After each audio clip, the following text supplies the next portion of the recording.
with the state legislature. We've allocated the funds, so now we're going to direct the funds. Well, hell, we don't know what to do. We don't have the resources, but we have all of these other private entities or NGOs, non-government offices, that we can then pay the money to, and they will handle the housing and the treatment and the this and the that and the blah, blah, blah. Well, you parse out the money to them, and if you got 10 of them, you $100 million each, whatever. They don't actually spend the $100 million, or they do spend the $100 million. They just don't spend it on the thing you're supposed to spend it on. And a lot of that becomes campaign contributions, keeping you in office because, hey, you're the golden goose now. You just got my organization $100 million. Everybody got paid. The problem obviously doesn't get fixed. It just gets worse. And you go back into office through all of the fundraising of the money we gave you. And then not only that, we go out on the ground and tell everybody what a great, wonderful guy you are and how good your hair looks. It doesn't matter if you slept with some guy's wife. It's fine. Don't worry about it. Don't wear the mask. And you're going to go right back into office. This stuff is happening at such a mass scale. And this whole thing of like, I can't believe the Democrats in Minnesota did this. It's not just there. To think that Tim Walz is some sort of like mastermind of like propping up Somalis with money and that he was like, is he dumb or is he a mastermind? It's like the Putin complex. Like he's crazy and insane, but he's cold and calculating. Like, well, you got to pick one because those don't really mesh together. So, yeah.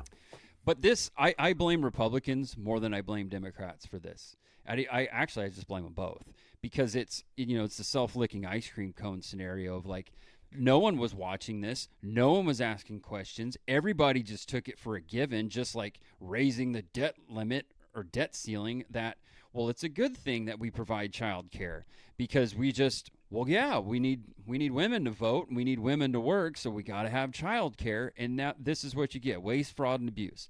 If we just cut out waste, fraud, and abuse, we could we could probably spend more money on Israel. Hey, maybe that's how we get them to do it. I don't know, but it's just wild to me that happens. And as you mentioned the Tea Party before, if everyone remembers, T stood for taxed enough already. And we were complaining about Obama at the time. The taxation has only gone up since then. The border crisis only got worse then. Everything is just perpetually gotten worse. So, I mean, are we witnessing kind of a grassroots revolt within the GOP in Republican ranks, do you think? Well, I would say so because what you were talking about a second ago with the Somalis, I mean, it really ties into what I sent you earlier with some of the bullet points there on how the GOP politicians, the GOP is playing these games as well. It's just on different operations, right, per se. I mean, let's look at how many of these say meatpacking plants and other places that seem to not get rated for their illegal workers are just kind of being kind of sheltered a bit because it's just their grift they're running as well because their donor class wants those illegal workers. There's a really funny article in the New York Times maybe a couple of years ago about chicken farms and chicken processing plants in Mississippi. And it was one of those really sympathetic, sad articles about all the poor Venezuelans and Hondurans that had been picked up at the time because they actually did a raid there, and how right, townspeople were kind of feeling torn about taking the jobs that were open then because they were going, well, they had the jobs. But it kind of, they let it out just a little too much in, say, paragraph around 24, as most of these major articles do. They, kind of bury the meat of the article way past where many people have stopped reading. And it talked about how these workers had started coming into the Mississippi plants in the 90s when the majority workforce of African Americans in Mississippi had started right, protesting and clamoring for better working conditions. They were trying to unionize. They wanted a higher rate of pay. And so they were replaced. That plain and simple. And I was astounded that, like a legacy media publication such as New York Times would kind of let the cat out of the bag like that. Like, yeah, this is why illegal workers are getting brought in. And it's from both sides of the uniparty aisle because their donor class, the corporate class, they get money from it. They don't have to pay as much. They don't have to worry about so much OSHA rules and so many other little things. They don't have to worry about that then, and that is part of the grift. And these Somalis, I'm sorry if it offends, but the average IQ of 68, these were not Somali masterminds coming up with these daycare ideas and coming up with all these ways to scam the American taxpayer. No, there was people in charge. Even that biggest one from just a couple of years ago, like whatever it was called, Feed the World or Feed the pandemic era program that scammed out like $250 million plus or more up in Minnesota at the time. It was ran by that one white lady. And it's so funny to see progressives now, as this daycare stuff comes out, holding that up as if that's like a win, going, well, look, why are you blaming the 72 out of 82 people that were Somalian when it was a white lady at the top that did it? And you're going, that's not a win to point that out. That is actually pointing out how this was just using Somalis by proxy to fund your Act Blue stuff, to funnel the money that stayed in the U.S. The rest of it went over and bought homes in Kenya, Mogadishu, Malibu, and everywhere else. And I'm sure Al-Shabaab got some money off of it as well. But it's such an insidious grift that both parties are using. And so they don't want to pipe up too much about it. So when we all act surprised, like, well, how come they're not seeing this? No, they saw it. They just did not do anything about it because everyone's beak's got to get wet. We last year, I don't know if everyone in the audience is familiar with his work, but you really should check it out. But rest in peace, the Z-Man, he passed away unexpectedly. And he has a website, the Z-Man blog, and the archives go back over 10 plus years. And he really had his finger on the pulse on stuff. He had an excellent background in the political machinations that were going on. And one of his podcasts was called The Conservative Industrial Complex. It's number 326, I believe, episode. It's still on Spotify, and it is well worth a listen. I listened to it again today, and he goes into all of the details and inner workings of these donor class think tanks. Not everyone knows Heritage, but what about AEI? What about the rest of these that are there?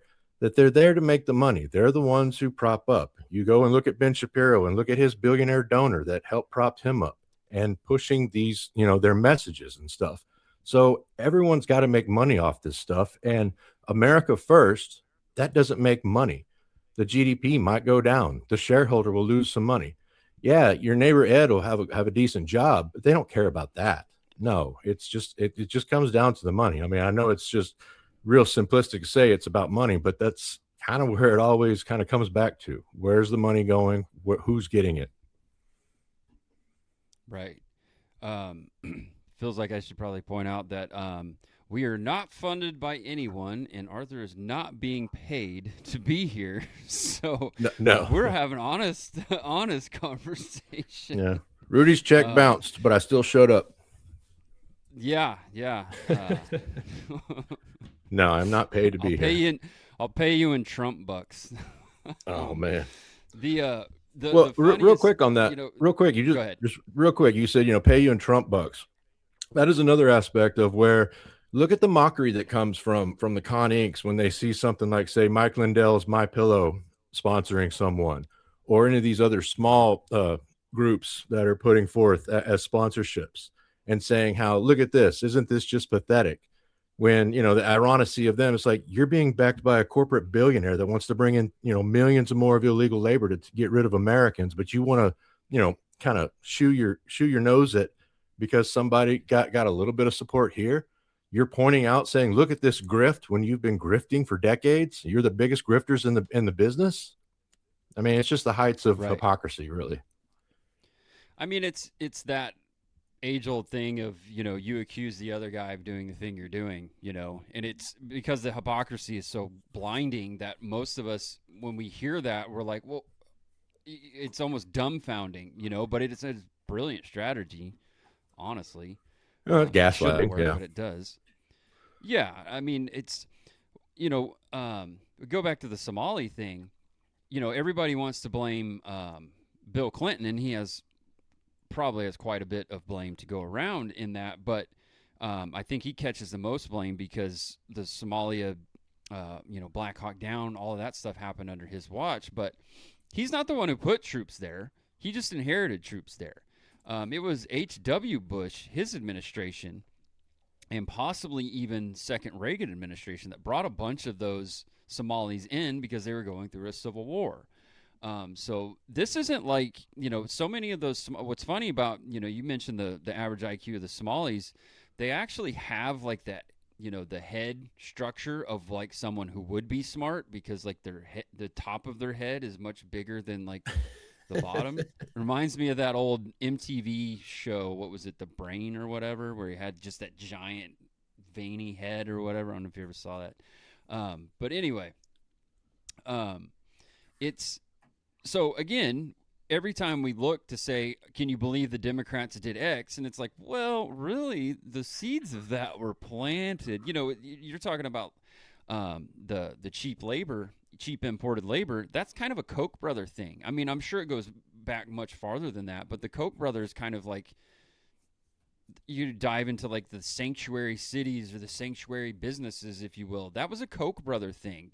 Big Republican donor Koch brothers. Yeah. I'm not sure that both. I think one of them's still alive, but and then they funded what? What do they? Don't they fund? Oh God. Um, they fund one of the think tanks now. Oh Jesus, Cato, I think. I'm pretty sure the Koch brothers, the Koch Industries, fund Cato. So when I might be wrong on exactly which one. So if I get it wrong, it's not Cato, then I apologize. But when you see those think tank, first of all, this doesn't sound dumb, but let's think about a think tank. So it's just a bunch of people sitting around thinking about shit. That doesn't earn money, so someone has to pay you. It's just like, the study of this drug went really, really well because the person who studied it is also the person who paid for it and created it. It's again, it's like the self-licking ice cream cone. Like this thing just, magically, it's safe and effective. Just let us inject it into you. And it's like, well, wait a minute. Did you really trial it or anything like that? So, so much of this is just like, it's, two wings of the same bird. Now that's going to bring me to one of the things that you sent over, and I might be naive. I have friends that will tell me I'm naive about this, that I'm wrong about this guy, but I've never met JD Vance. There's something about him that just seems real, that seems non-politician. Maybe it's, I think he's been on Theo Vaughn's podcast at least twice now, and I've literally heard him laugh at jokes, which is very hard for politicians to do. Trump has a little bit of it, but, I think, and again, I'm always obviously aware that I could be wrong. I think that Vance could take the party over because he's unafraid to say uncomfortable things.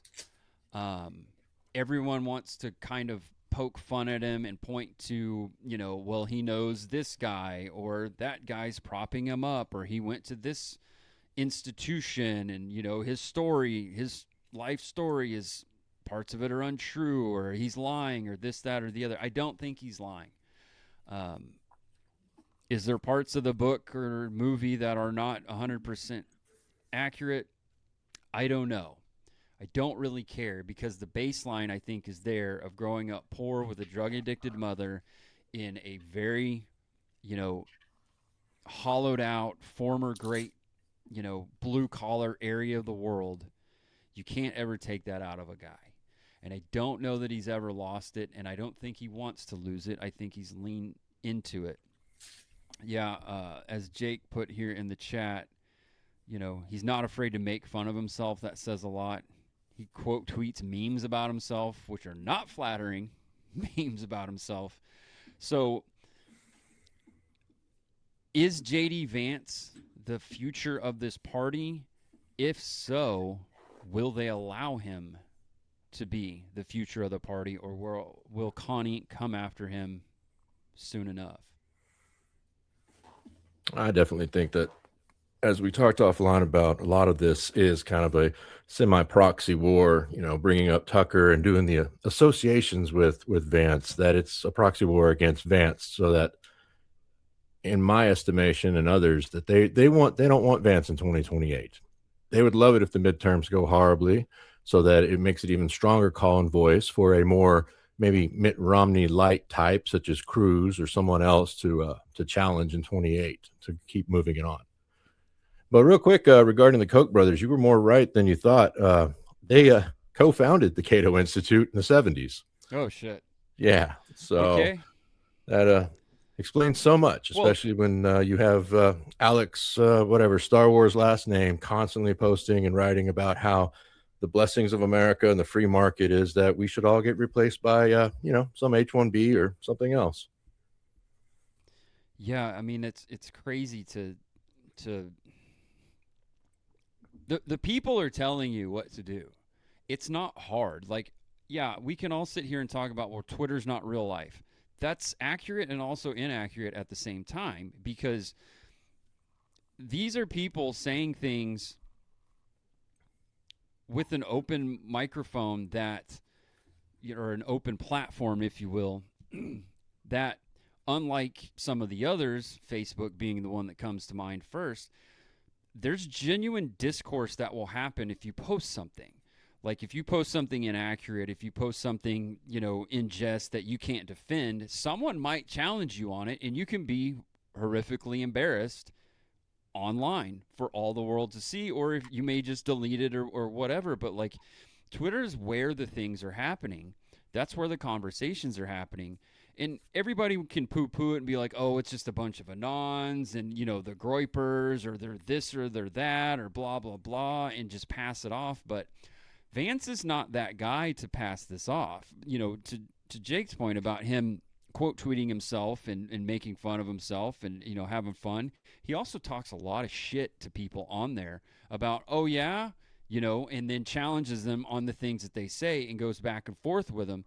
So, I think Vance and I are like exactly the same. Not exactly. We're not born on the same day, but I think he's four. Actually, I think I'm older than him. God damn it, that's weird. That I'm older than the vice president. That's weird. But like, now he's a young vice president, but it still doesn't make it any better. But he's a fairly young guy who's grown up not with this technology, but had to embrace it at some point and had to take it over. And he's like he understands what memes are. He understands what, shit posting is. He understands who has the voice, who's making a name for themselves and the things they're saying.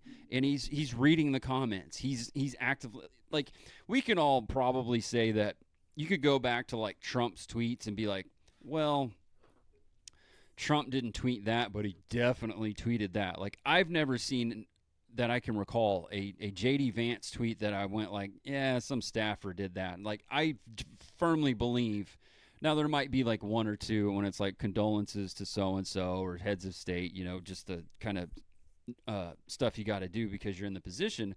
But by and large, I would say 95% of the stuff he tweets is legitimately him tweeting it, and it's pretty damn good.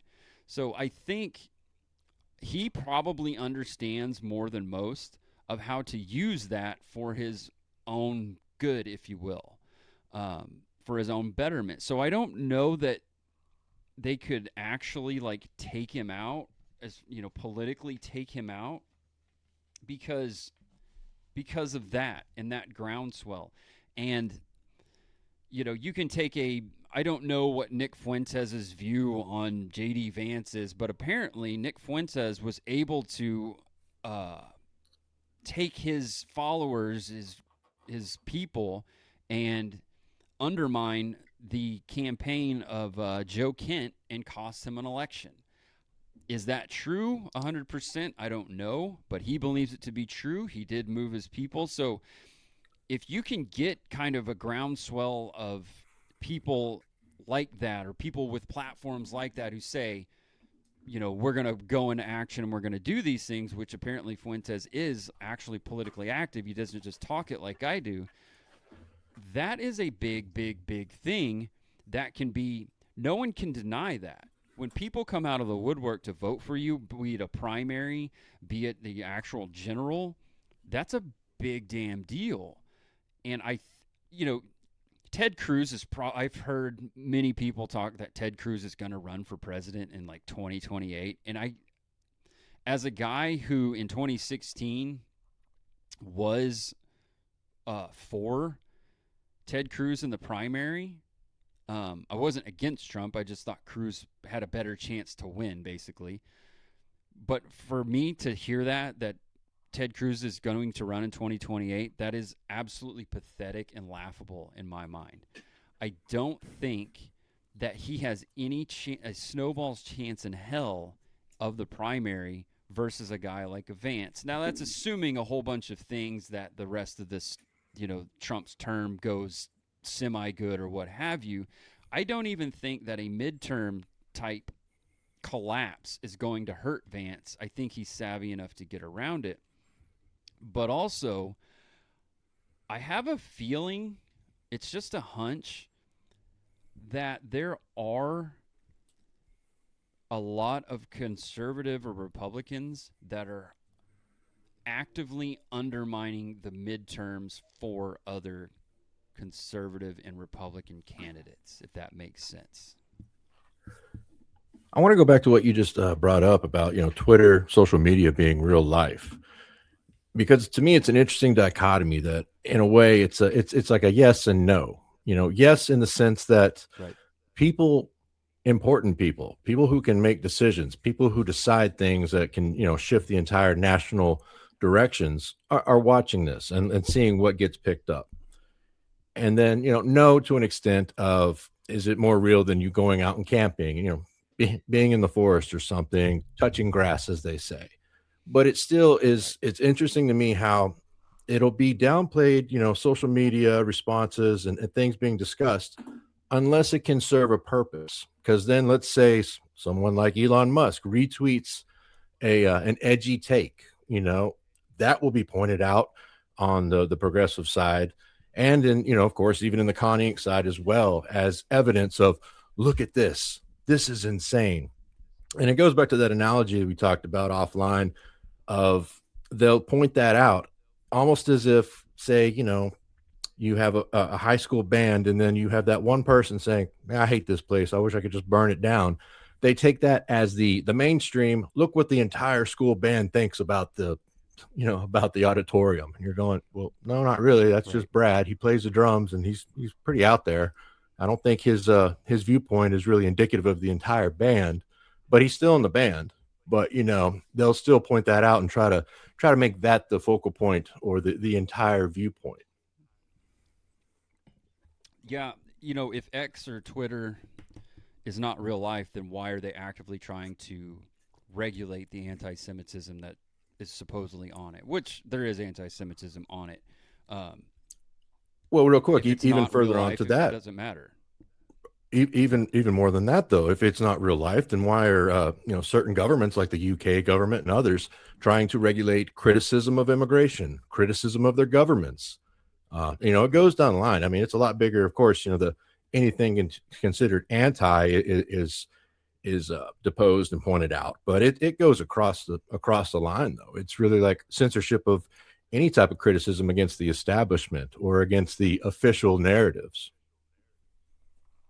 Well, and that goes back to the big bad Israel word and subject that we're not allowed to talk about, is like the same guys that won't want to point out all of the anti-Semitism that's happening on Twitter and want something to be done about it. And we got to have these, speech laws on college campuses against anti-Semitism. And it's like, well, guys, like when that happened, but it was as I mentioned, before we went live about my belief, and, I'm sure someone else has said this who's smarter than me.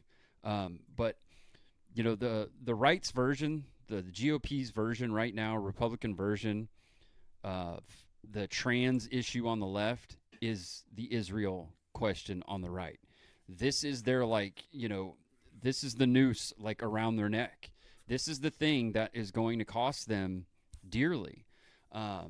But those same people would talk about, I'm being censored because I'm talking about the trans issue, and now Facebook or Twitter or whomever is YouTube, you're getting a strike on your account, or your account's being locked, or you're being suspended or banned or shadow banned or what have you. And it's like, okay, yeah, you're right about that, but you're also, now you're wrong about this. Because to me, and those people who were like super pro trans, they're awful quiet all of a sudden once Twitter got opened up after, a certain African American purchased it. All of a sudden Twitter is now very devoid of those crazed trans voices, which is quite interesting. So if you're going to try to do the same thing, but in regards to like anti-Semitism, and you just want it banned, I think you only breed more anti-Semitism. The craziest thing about the whole Israel and Jewish folks and anti-Semitism is that with every measure that they've proposed to try to quote unquote quell anti-Semitism, they're feeding into what the actual anti-Semites say about the Jewish people as a whole throughout the world, that they control all of these things. It's like, well, hey,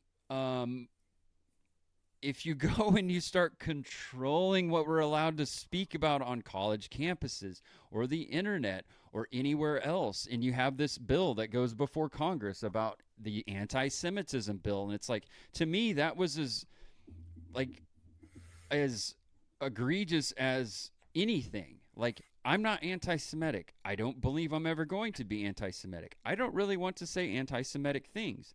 But if one day I decide I want to, I have that right as a human being.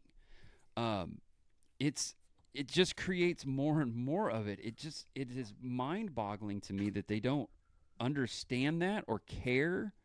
Maybe they've just been lying the whole time. I don't know. But I see that if we fast forward to 2020, actually, we might be able to just fast forward to 2026 and midterms. But if we fast forward to a presidential race in 2028, a primary, one of the main questions that's going to come up, and I know Ted Cruz does not have the answer. This is why it's so laughable to me about Ted Cruz running for president. The question of Israel is going to come up, and the continued support, and despite whatever you believe is actually happening in Gaza, and what I mean by that is, if you truly believe it is a genocide or not, it is not a good thing that's happening in Gaza. Okay, I think we can all agree there. To the civilian population, it doesn't seem to be about Hamas so much anymore. But the point is that question is going to come up. A Vance type candidate, I believe, will have an answer for that, because he's not fake, because he believes what he believes, and it's an educated belief. A guy like Ted Cruz, which I would assume most of us saw him sit down with Tucker and say some of the most incredible omissions or admissions, was just unbelievable to me. So kind of curious what your thoughts are about, that question's going to come up in 2028. Do you think, or do you agree or disagree with me that Vance can handle it? Or do you see any other candidates that could possibly handle that? Because, I think you're right about the Mitt Romney style candidate talk is going to come up, but Mitt Romney never really won anything that mattered. So No, I'm just saying, I'm saying that in regards to, they're going to try to find a replacement candidate to run against. I can definitely see that as something they would love to do. Quick aside, you were talking about the transgender issue and censorship. I was kind of laughing to myself as you were explaining that out, because quick shill, I write on Substack. My essays are over there.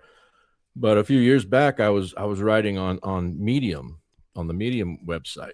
And the reason I quit writing on that is because I got kicked off for writing an essay on why, pretty much a very, very tame essay on how horrific it is. We should not be transing kids with surgeries and Frankenstein style, hormone drugs and whatnot. And then I got a polite little, note from the website saying, sorry, you broke our terms of agreement. I'm like, what do you mean? And of course it went down the line of the usual boilerplate of harassment and being anti-trans and this, that, and the other. So, long story short, no, I don't write on Medium anymore. Just strictly Substack because they do not Their censor. choice, not yours. Yeah.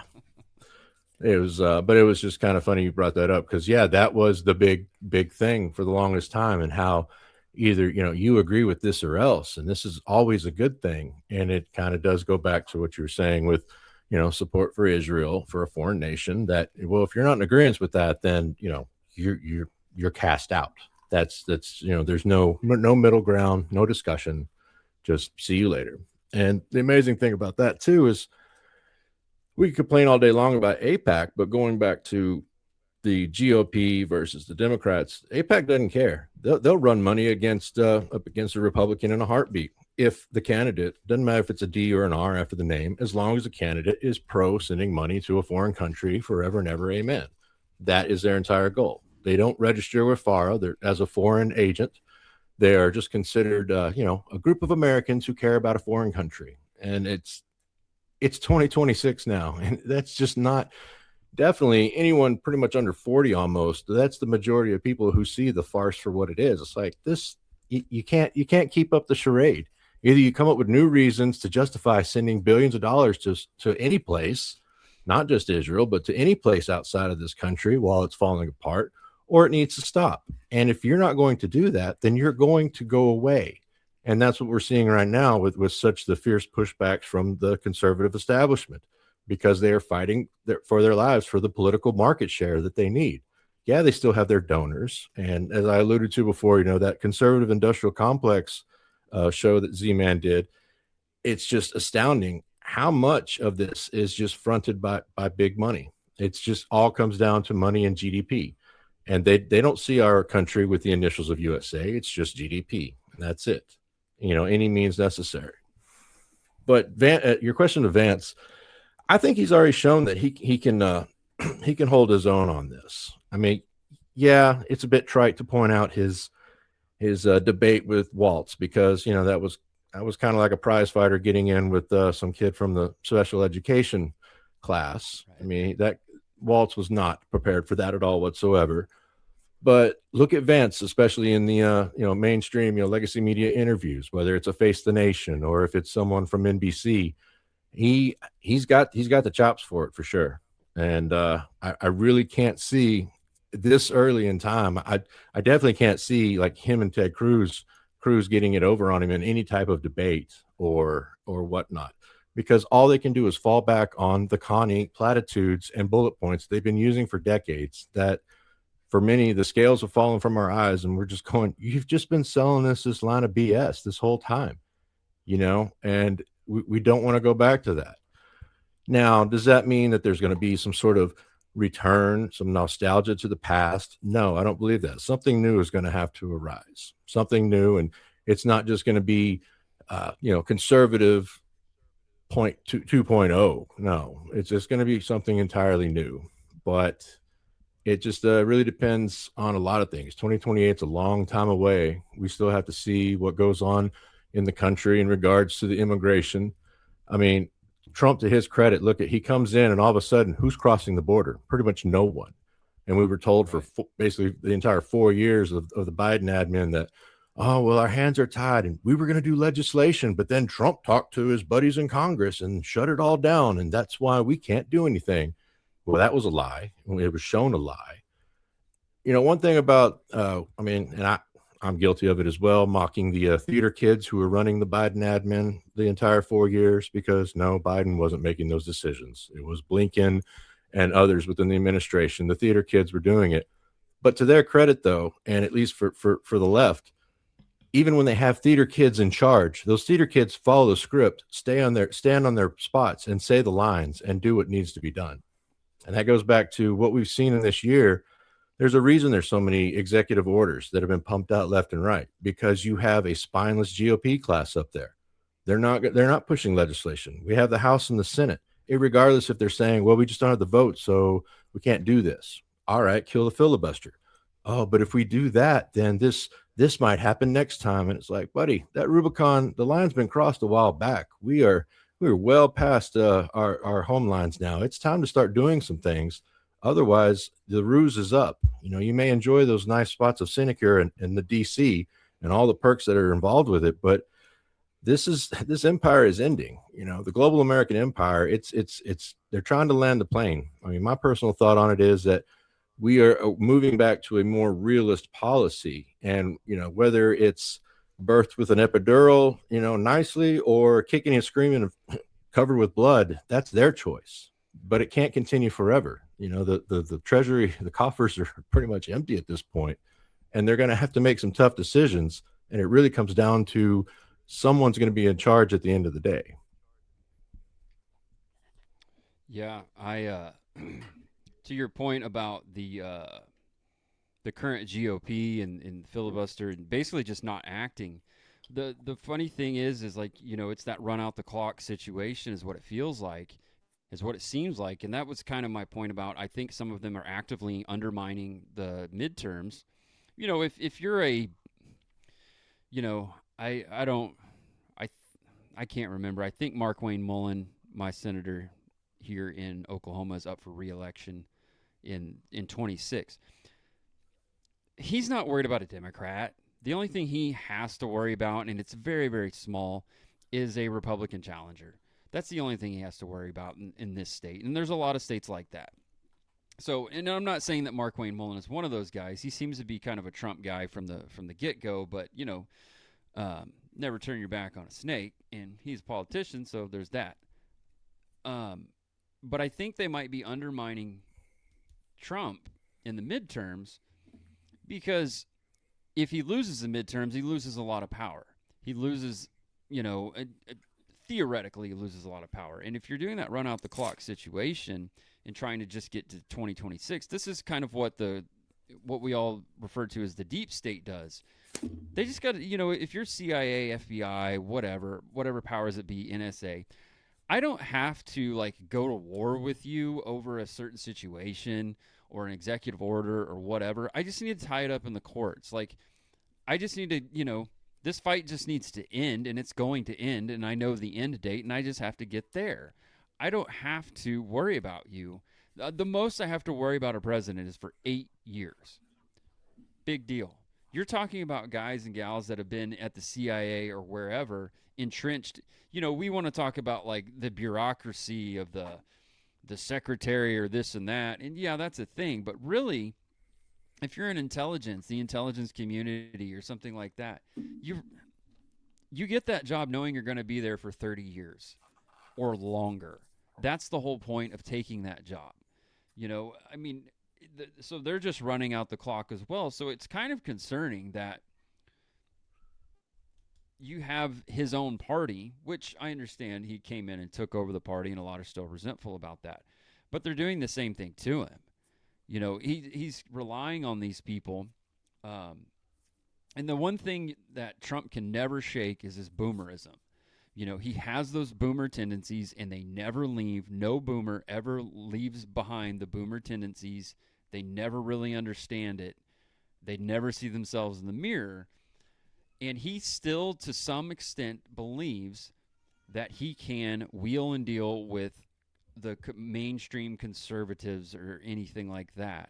And I think they have the fix in for him. And I think trying to, like you were talking about with the, Mitt Romney style of candidate, I think they're trying to use that to also control Vance. And it's very concerning to me about that. And I don't think that Vance will fall for it or be taken down by it like we talked about before. But the American empire, I think you're right that it is coming to an end. The unipolar moment is over. And I hear so many people, whether it's personal, in my own personal life, friends, family, or just, the mainstream or not mainstream, but on Twitter, where it's you mention something about the American empire and why are we doing this and why are we in Venezuela or wherever, insert country here. And they're like, well, if we're not there, then the Chinese. And it's okay, let them. Who cares? World empires don't work. If we didn't learn it from the British, who are we going to learn it from? If Russia wants to dedicate resources to God knows where and all over the place, it broke them once, it'll break them again. Why do we think that we're so much different? Because our GDP was 4.5% one month, even though our inflation from 2020 to now was somewhere in the neighborhood of 20 to 25%. So the world empire should end on America, and we should come back home. Like, do you think, Arthur, that China is going to be able to finally do this whole world empire thing and it not cost them at home? No, definitely not. But I think this is where we kind of slightly differ. I usually tick people off when I mention this and tell them that, yes, I don't think we should be B-2 bombing Iran tomorrow again and again and again. Not really too worried about that. And I don't think that we should be really, well, definitely not boots on the ground actively involved in the Ukraine-Russian, territorial conflicts there. But I'm fully on board with Venezuela or anything else within our sphere of influence, because the American continents, that's America's. It's the same thing when he talks about getting Greenland. That has strategic importance. So I can agree to that. Denmark can scream and yell all day long, but once again, Denmark is still a vassal state of the U.S. global hegemon. So if America wants Greenland, America gets Greenland. Now, will it be storming the shores of Greenland with troops? No, of course not. It's going to be hard diplomacy and a lot of backroom deals, and maybe the 57,000 natives get a new Tesla or something. Get them something nice as a treat. But if we want Greenland, Greenland is ours. But once again, I don't want to see China and Venezuela. I don't want to see Russia there. That's our backyard. Just as I would expect they don't want to see us in their backyard either.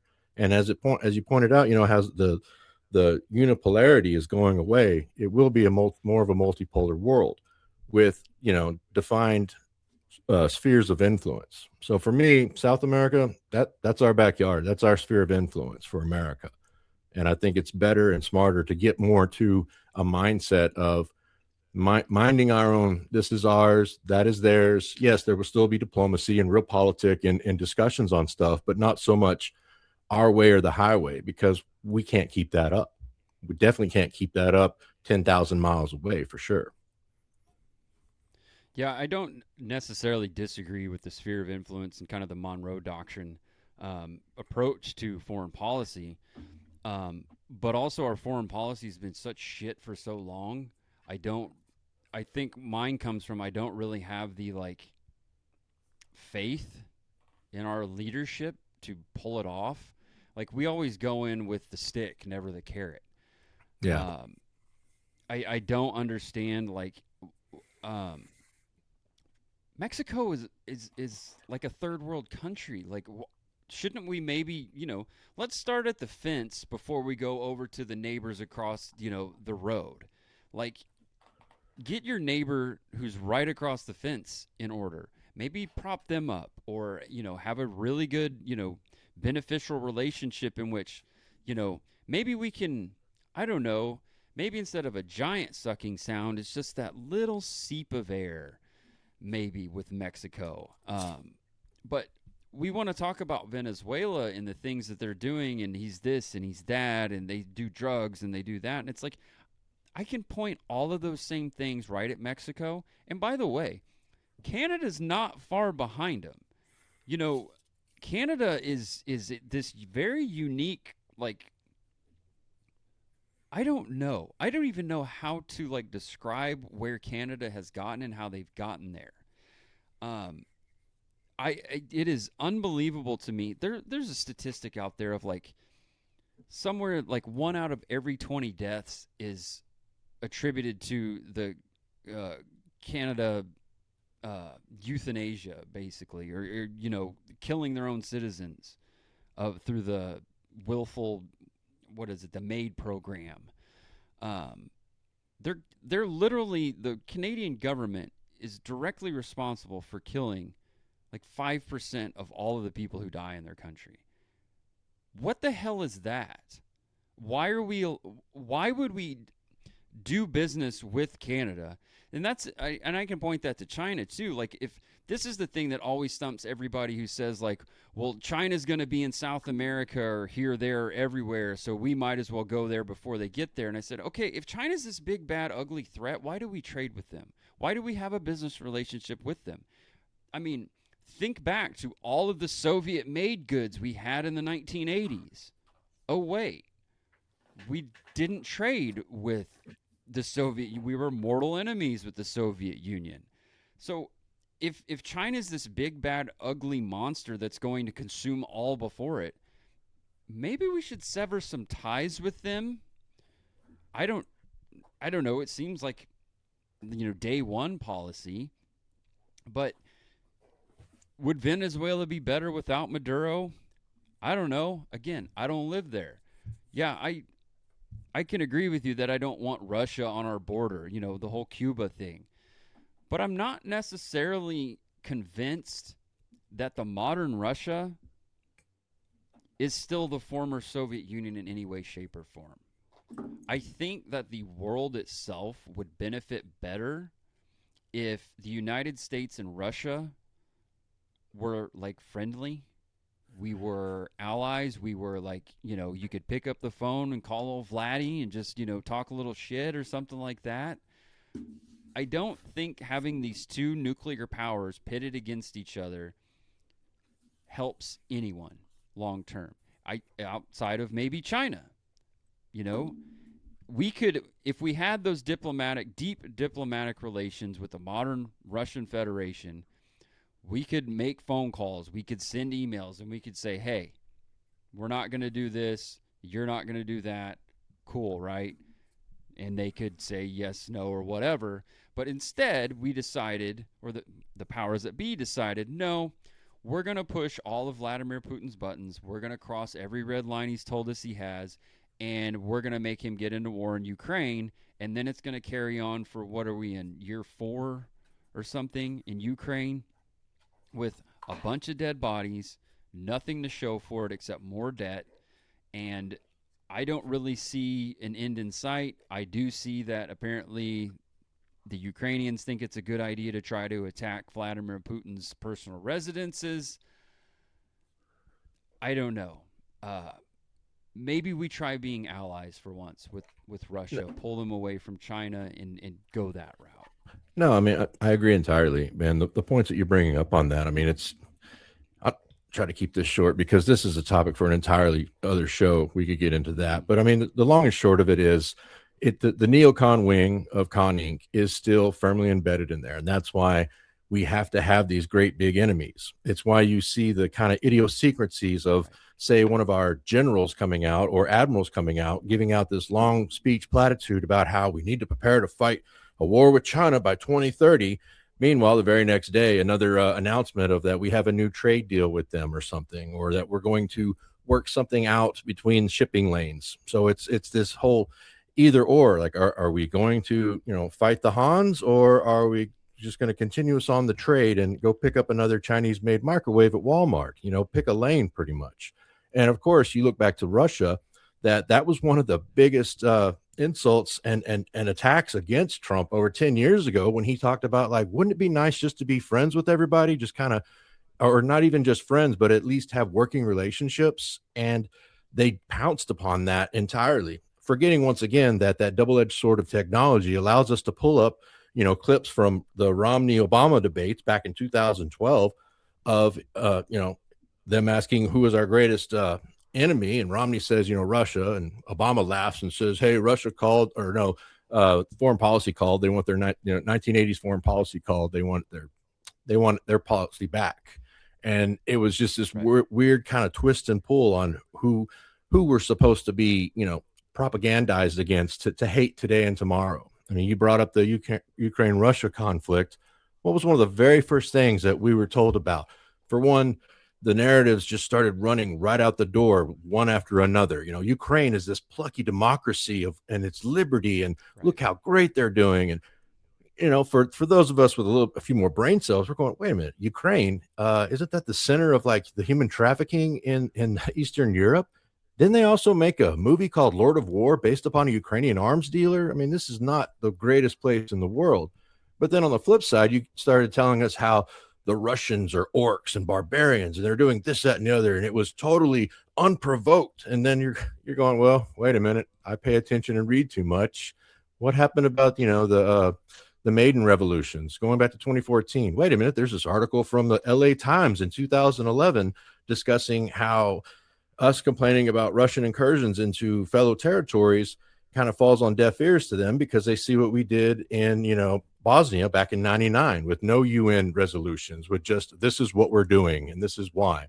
And they look at that and say, well, you did that and that, but you want to, point the finger at us and act as if you're holier than thou. Hold on a second. And so it's just too many narratives have been falling apart left and right. And that, no, I don't think we should see Russia, another nuclear tipped power, as our greatest threat ever. It goes back to the UK not too long ago and France. I think it was actually France. One of their military guys came up and said how we must be prepared to lose sons and daughters of France to defend it against possible Russian attacks. And then UK said, Russia may attack us. Get ready to fight.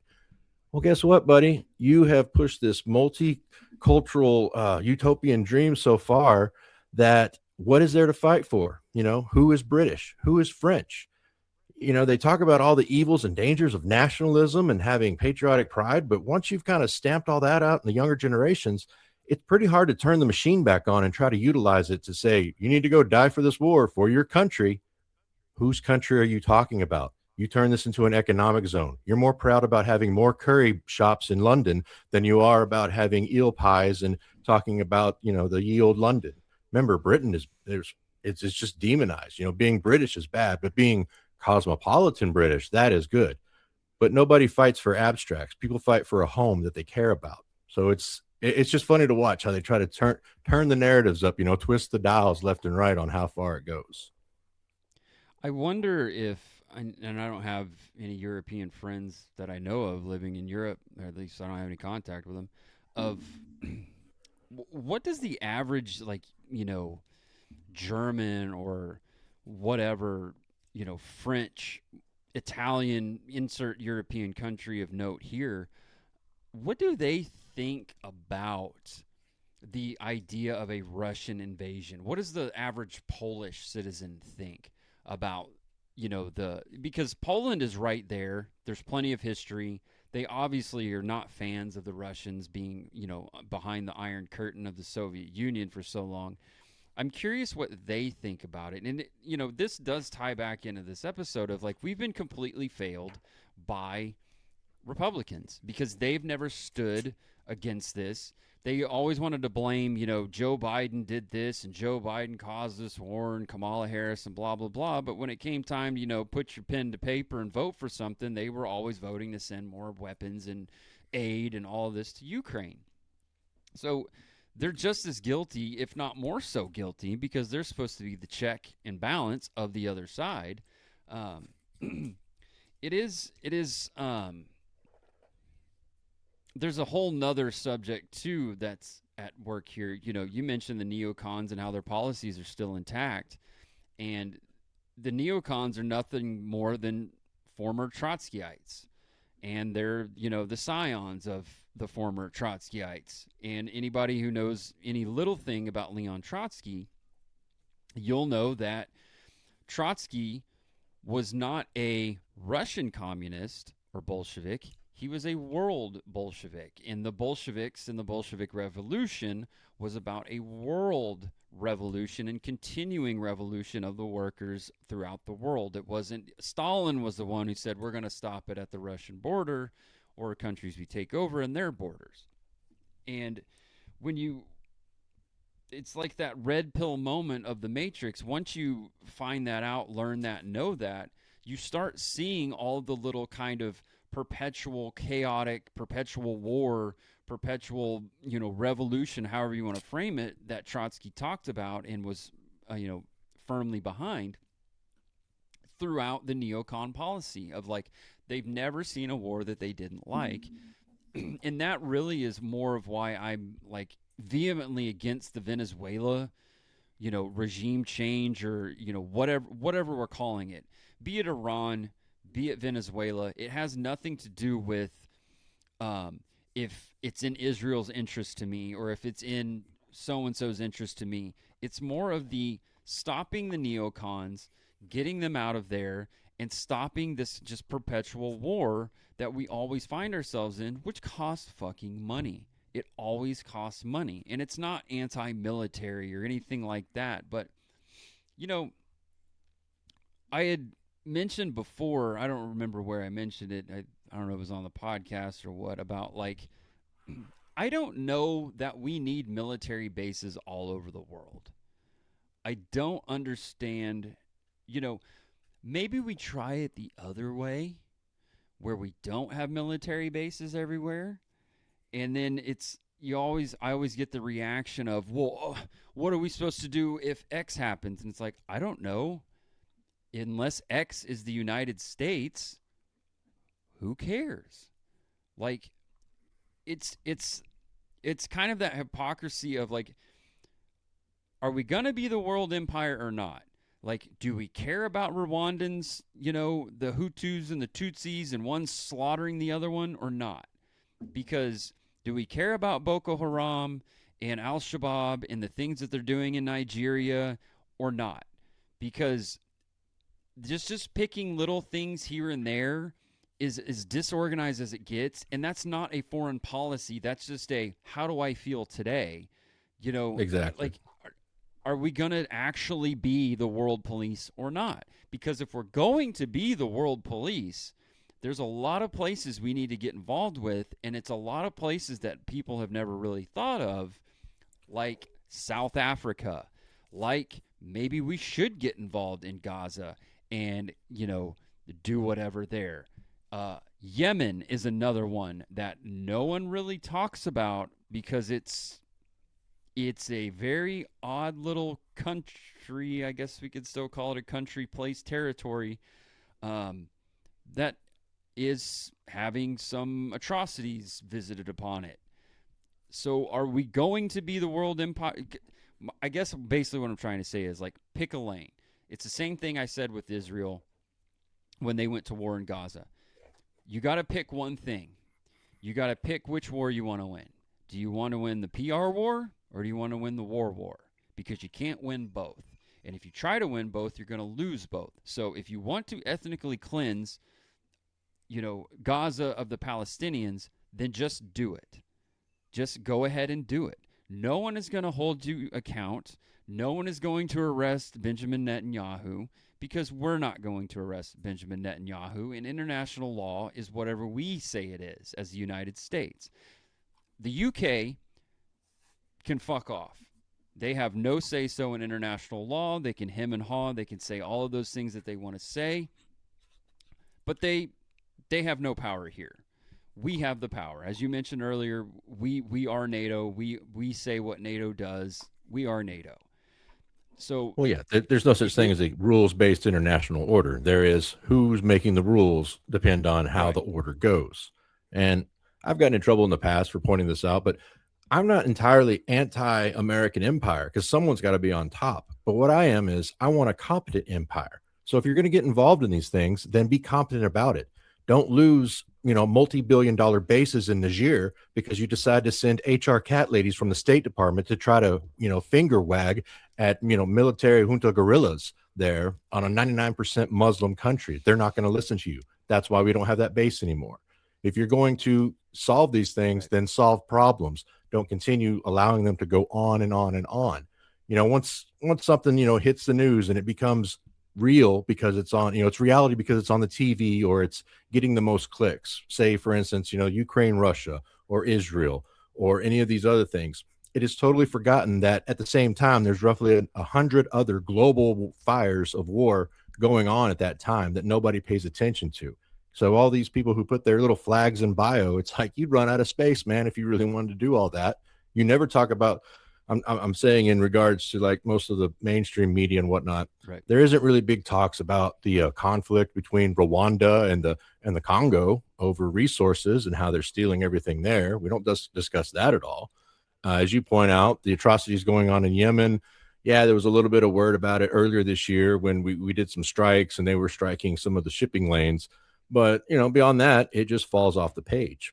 It's anecdotal, but I do have my European contacts that I talk to, and their real thoughts on it. It borders on hilarity. Now, obviously, the contacts I'm talking with are more on the kind of European right, but they look at the EU. It's a paper tiger. They have that one lady that comes out and discusses how they're going to fight Ukraine and defend it to the last man. Meanwhile, the same day when they try to get another loan floated, getting backed by Russian seized assets in Belgium, it fails because Belgium wanted security assurances if they use those assets, assurances, for any retaliations against Russia, and they couldn't even get all of the EU states to agree that, yeah, we'll protect you too. So it failed, and it has to be a loan backed by just EU assets.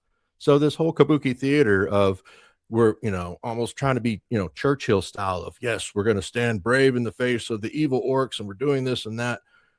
It's all just seen as a farce to them, especially.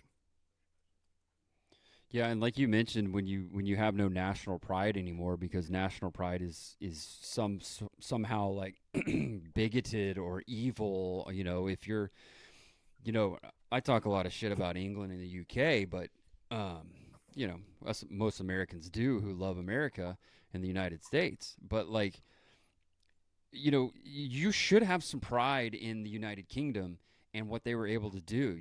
The sun never sets on the United Kingdom. That is a powerful statement that is no longer true. Like they went to so many places. They took order. They made order out of chaos. They put in infrastructure. They put in a hierarchical system of government that worked and functioned and did things. And, you had a post office, and you had food, and the agriculture, and you had, economic. And yes, they took a lot off the top. I get it. I'm not saying it's perfect, but where would India be without British colonization? Was it ideal? No, it wasn't ideal. But it's you can say the same thing here about in the United States about the American Indian.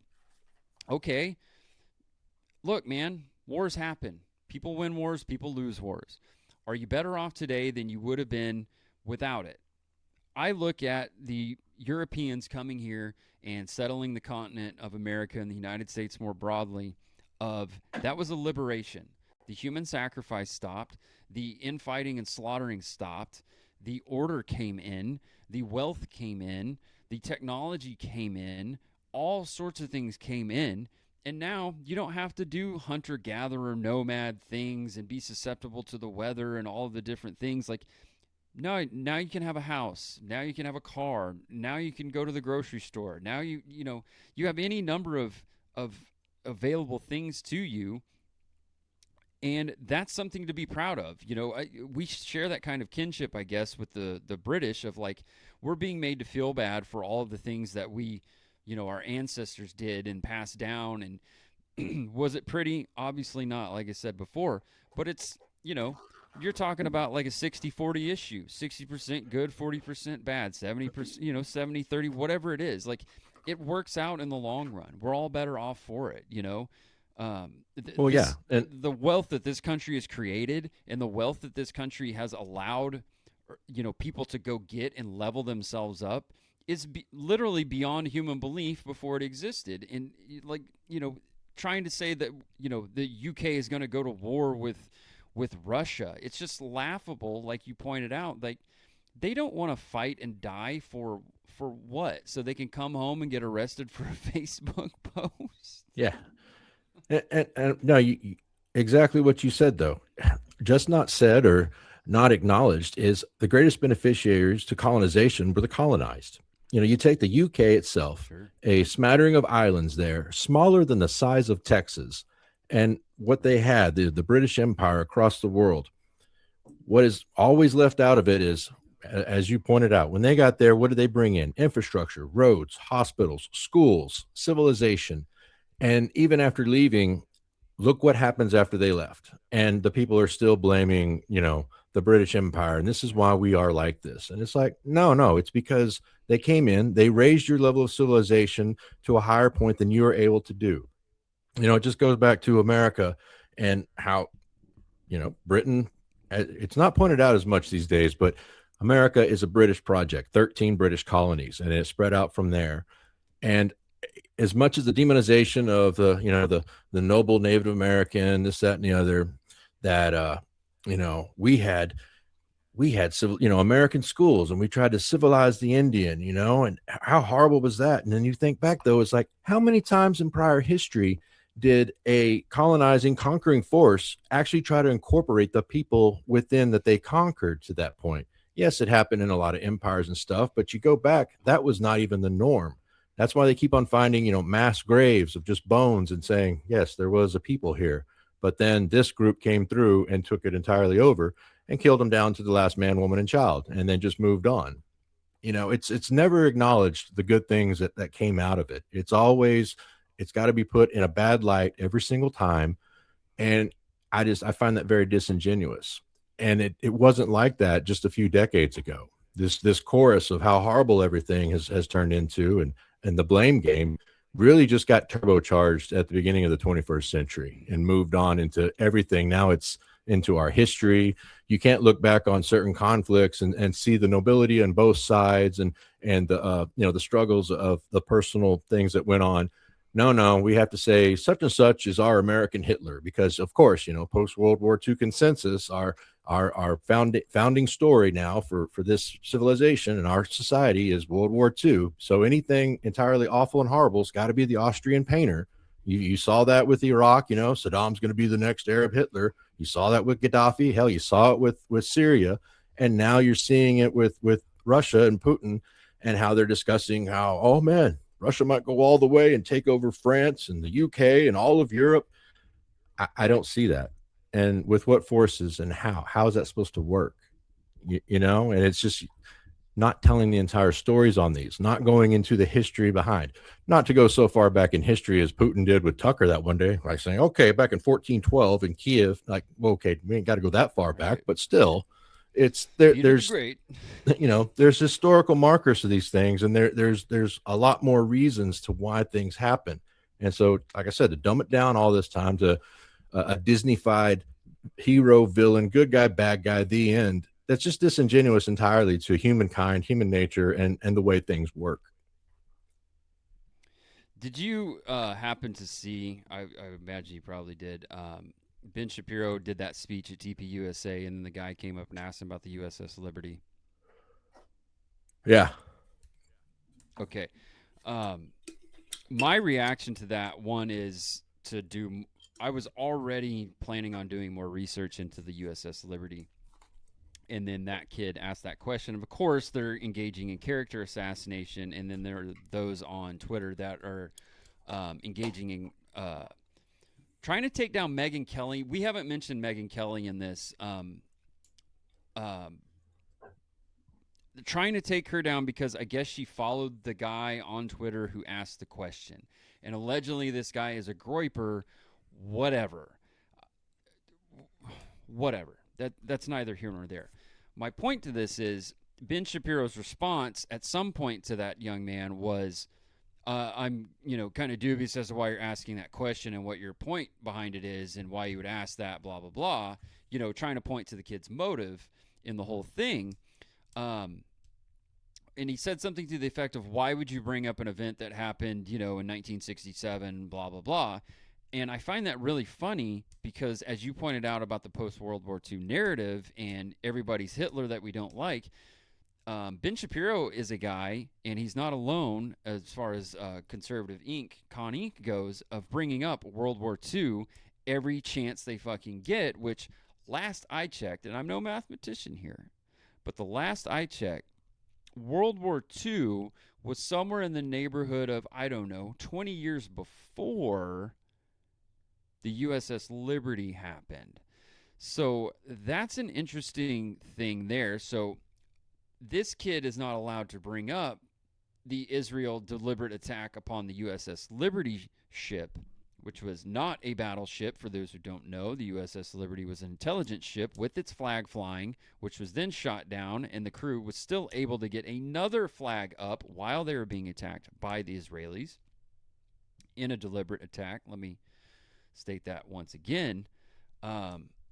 So this kid or no one else is allowed to bring up the USS Liberty attack because that is some sort of like anti-Semitic thing But if we want to invoke World War II and the Holocaust every chance we get and start talking about how Hamas is Hitler or, Vladimir Putin is Hitler, this, that, or the other, that's perfectly fine because that is like some sort of like, I guess, the last time we were the good guys and the lines were very, very clear, except for this other part where we were sending all sorts of aid in the form of money, food, guns, equipment, vehicles to Joseph Stalin, who's one of the most murderous bastards on planet Earth in the history of humankind, and was before World War II. There's a little thing called the Holodomor that happened in Ukraine,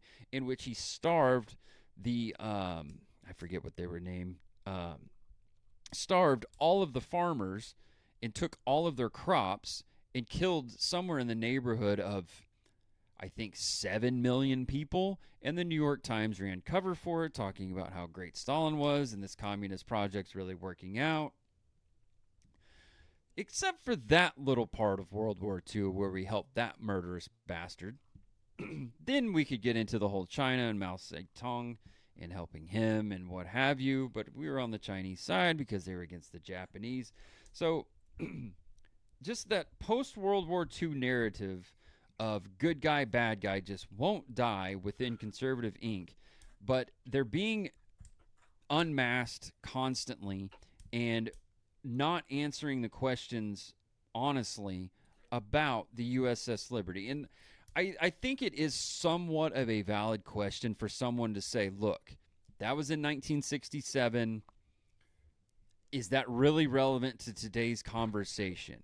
I think that's sort of a valid question, but it is also a valid question of, yeah, I should be asking this because why do they have the goddamn lifeboat on display in, I believe, Haifa that they shot up from the I didn't know USS that. Liberty?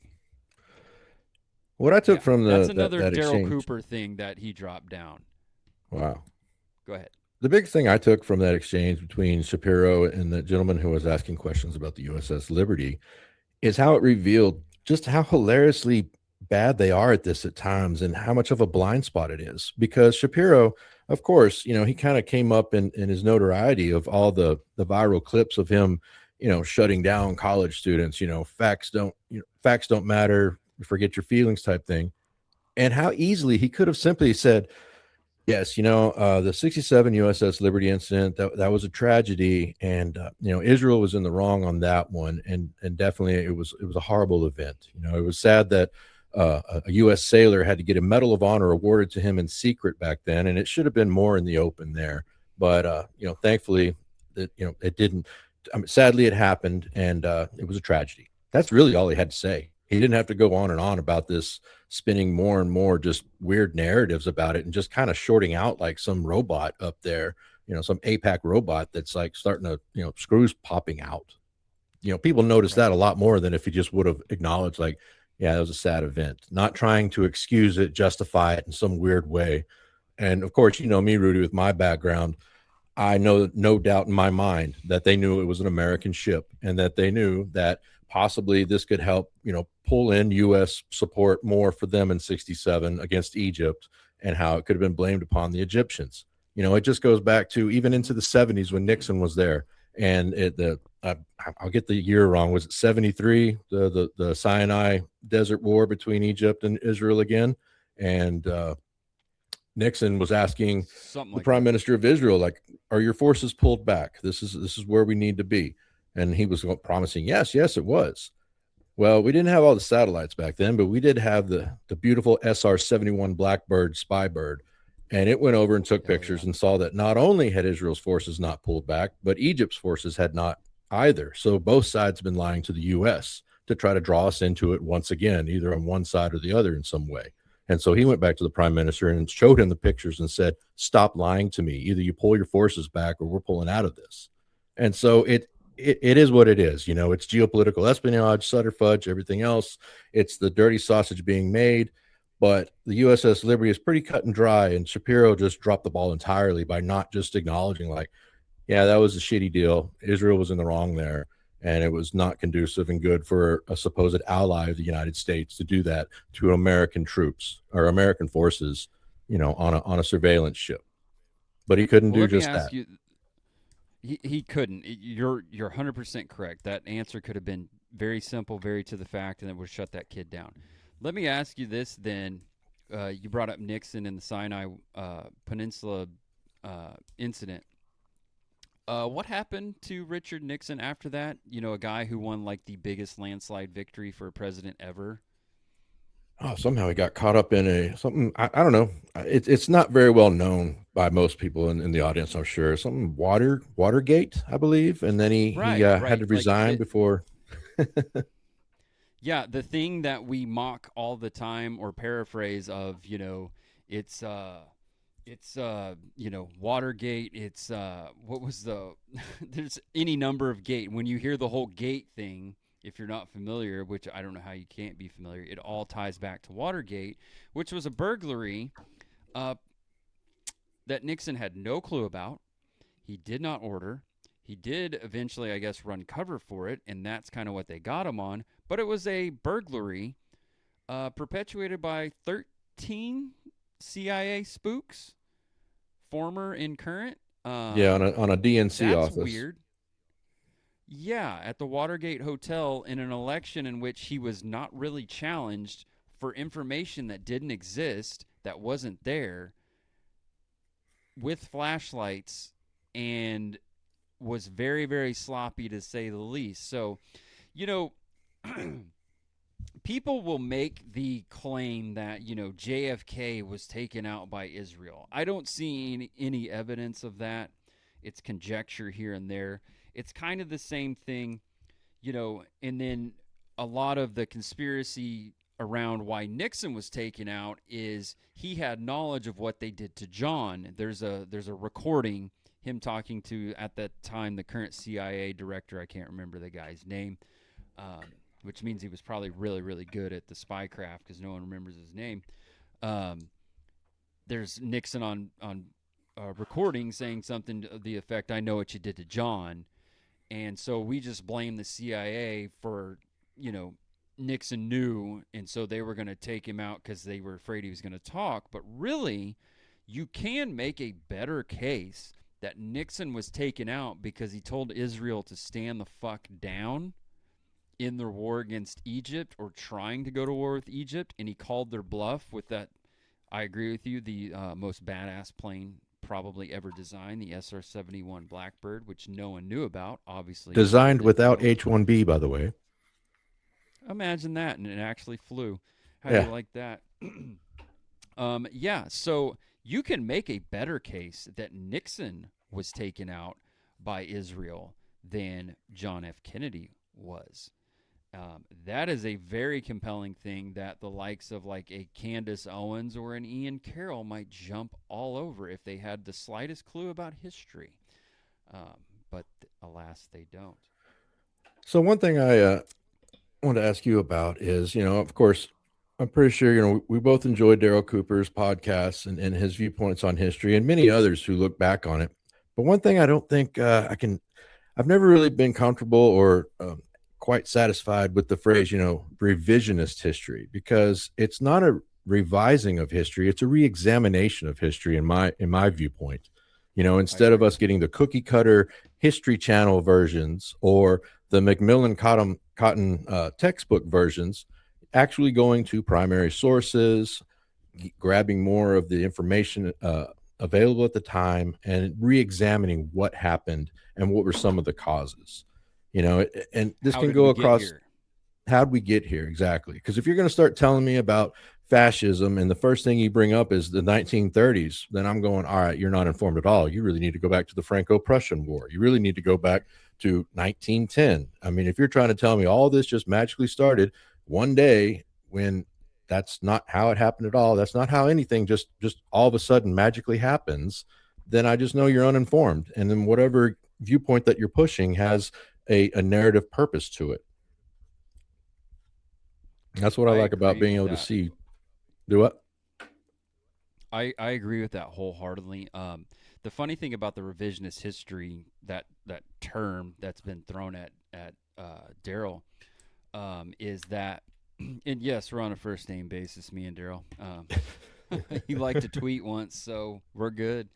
Um, uh, the funny thing about that is when he, went on Tucker and said you brought up Churchill and this and that, and of course got taken wildly out of context. And anyway, the funny thing about that, I listen to the Trigonometry podcast quite a bit. I don't know if you're familiar with it, but it's two British guys, and I kind of like it because it's two British guys who live in the UK, and they're at ground zero, whatever that means. They live there, and it's just a different viewpoint of different things, and then they have varying guests from the UK and whatnot on there. So, but one of the things that happened, of course, they flipped their fucking wigs over the whole thing. I'm like, how could they say that? And Churchill, blah, blah, blah. But they did their own version of revisionist history where they went back to Neville Chamberlain and they're like, well, he kind of had to appease Hitler or do this or try because X, Y, or Z. And it's like, you're doing the same. You guys are actually doing the revisionist history of the whole thing. It's like the Lord Cromwell thing of how do you want me to paint you? It's warts and all. And that's what I like about history is it's warts and all. It's just like talking about the founding of this nation and the settling of the continent itself. It's warts and all. It wasn't all good. It wasn't all bad.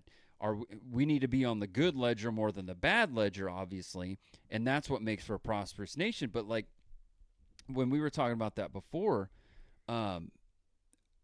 Andrew Jackson is this figure in American history that I don't know how this plays out in other states in the Union, but being here that, I'm in Oklahoma, formerly Indian Territory, we had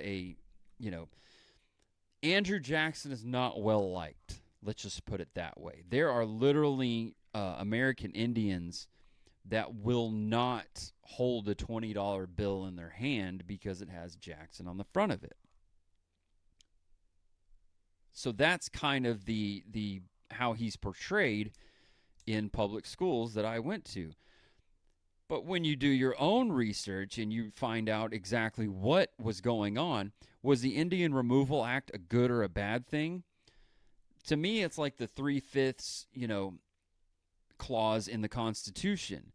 Well, if you take it out of context at the time and you view it from today's eyes, it's a really horrific thing that you would view any human as a 3/5 a man.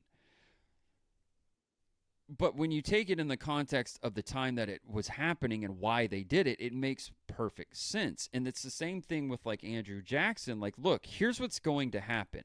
Was Andrew Jackson some benevolent, leader? I don't know. The guy was an ass kicker. He was a fucking badass. He lived for war. He loved this country more so than probably most of us could actually say that we love this country. He basically went and got Florida, even though he wasn't supposed to. He went and kicked their ass and took Florida, kicked the Spaniards' ass. Then at the Battle of New Orleans, which the War of 1812 had already ended, no one knew except the people who had signed the treaty or the peace deal in jolly old England. Well, yeah, it couldn't get posted on Twitter back then. Right. He couldn't make a phone call, so it was going to take a little time. Well, neither side knew. He whips the British at the Battle of New Orleans and wins the war, even though it had already ended. He literally kicks them out and off the continent, and we win the war. And then they show up and like, hey, we got a peace deal. And it's like, no, that guy already won it. We're good, and shuts down the central bank back in the day because it was horrific. But this is my overall point is what I'm saying revisionist history, or what was I taught revisionist history of or it was just again, that 3x5 card of this is where you can only believe this certain thing. And, to your point about Daryl Cooper, I am fascinated with his newest podcast that he's doing, and I think there's only one episode out. The World War II from the Germans' point of view. And have you listened to it yet? The first Yeah, I listened to the episode. first episode where he's it on an aside, it was It's funny. fantastic.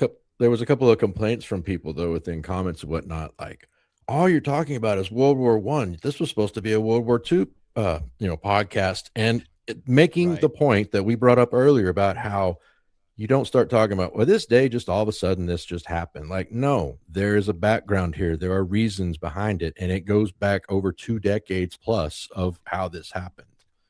And it's It's interesting how warts and you all. yeah, warts and all. Well, it's interesting how you bring up being in Oklahoma and the perception of Jackson, of course, from the American Indian perspective. I think I've said before, it's no big secret. I'm from Texas. So down there, I mean, we have statues to Kawana Parker, the former Comanche chief, war chief. And he is seen as, doing great things. Of course, we finally beat the Comanches, the Indian Wars and whatnot. But there's a quote from Frank Herbert's Dune series that I think really sums up every single group of people throughout history. It's all about perception. And he says, I know the evil of my ancestors because I am those people. The balance is delicate in the extreme. I know that few of you who read my words have ever thought about your ancestors this way. It has not occurred to you that your ancestors were survivors and that survival itself sometimes involved savage decisions, a kind of wanton brutality which civilized humankind works very hard to suppress. What price will you pay for that suppression? Will you accept your own extinction? And it speaks to me about, especially between the American Indian and U.S. wars, back to that, because when you get into the primary sources from books such as Indian Depredations in Texas or Empire of the Summer Moon about Kawana Parker and the Comanche Wars and what they went through and what they did to settlers, just people out there farming, and how brutal the war was. You may not like it, but you have to understand that's how it was. That's how it is. It's just how we, especially in say World War II, we uphold and how great this was and that was, and then you just see some picture of, oh wow, wait, is that a U.S. Marine on one of the islands in the campaign in the Pacific, and are those ears on a string wrapped around his neck? What is that? Wait, is that a army camp with skulls on top of stakes all around it? What's going on there? And these things are just kind of airbrushed out, going, well, that you don't look at that, don't worry about that. No, war is hell. Right. Conquests are awful. And while you can demonize Jackson all day from one viewpoint, we could be sitting here demonizing Kawana Parker all day or the entire Comanche tribe. It's all about kind of like where you stand and look at it, of where the perception comes from. Yeah, I'm just endlessly fascinated. And it's a question with Daryl Cooper's newest podcast series, when I just can't wait to hear the rest of it. It's a question I've always, and I don't know if it's because I'm like a history guy, or my family lineage goes directly to Germany. I had a full-blooded German grandmother who was born in, I believe, 1933, just outside of the town of Schweinfurt in Germany. So it might have been early. It doesn't matter. Um, World War II, the invasion of Poland kicked off like on her, like days before her 6th birthday.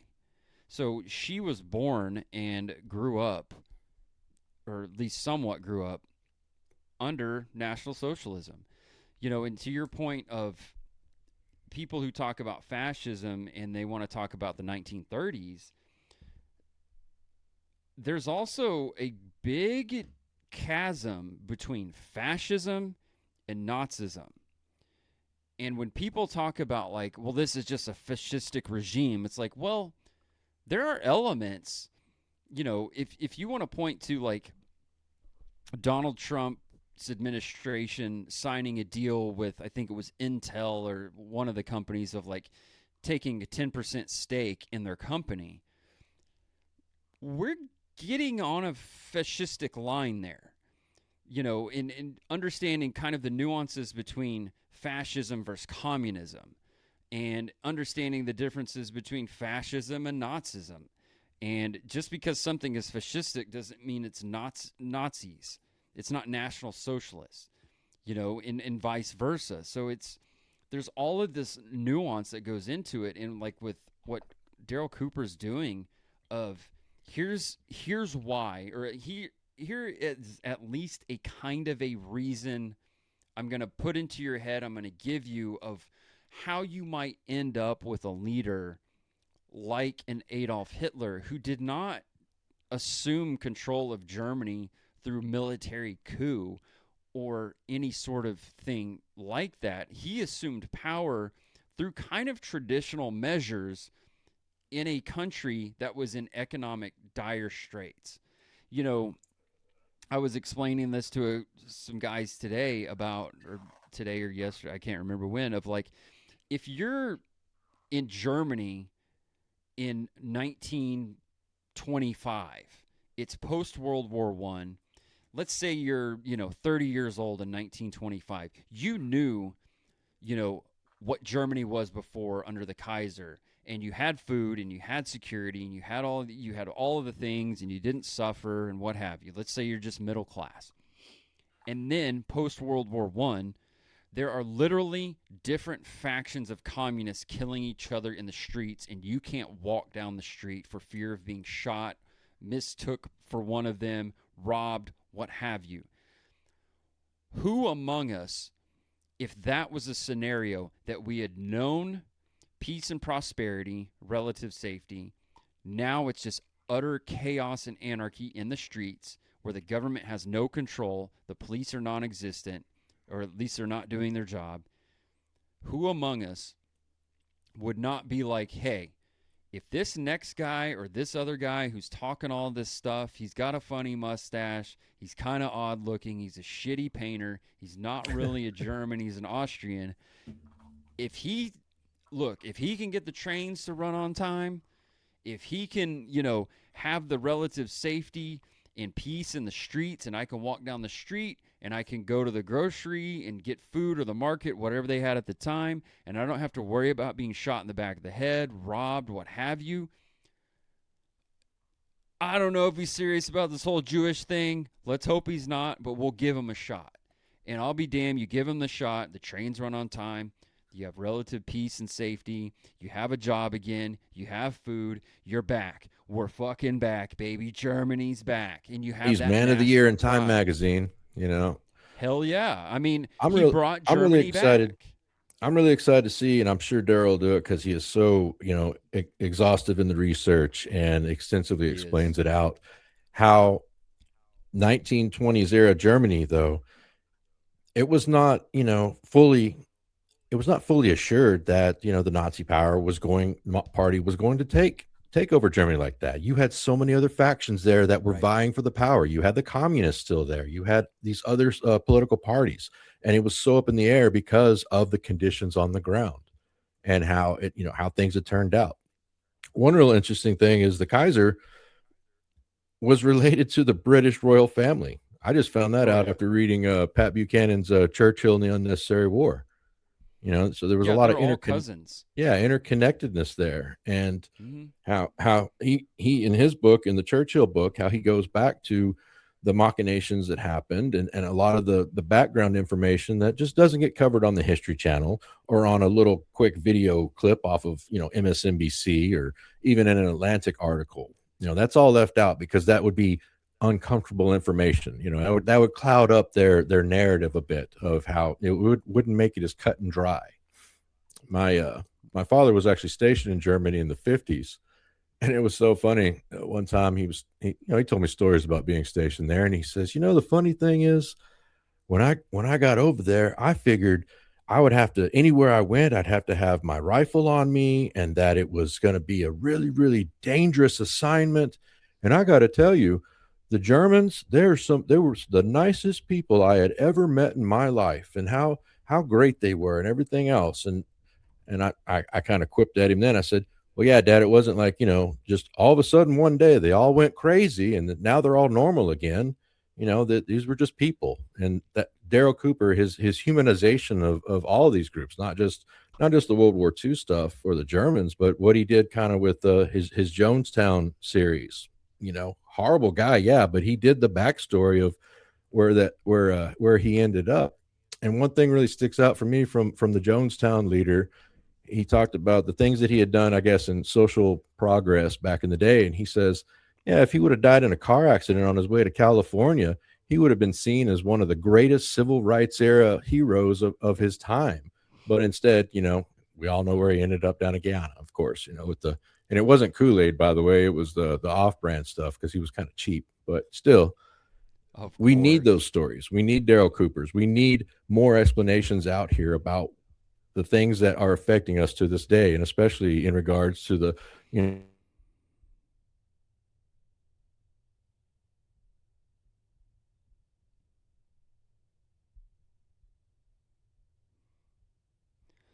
Oh, damn. Technology strikes again. Can you hear me now?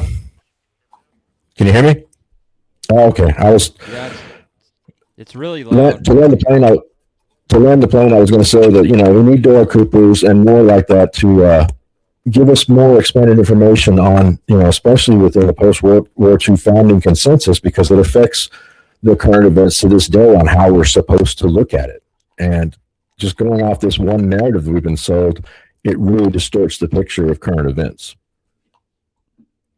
Yeah, it really does. I'm glad that he exists and he's doing what he's doing, and I'm glad that he is, even though he was taken out of context and misconstrued, I'm glad that he's blown up, because he is he's very interesting and he's very knowledgeable, and he, almost to a fault, he researches these things too much, I might say, that kind of causes it to not come out in a timely manner, if you.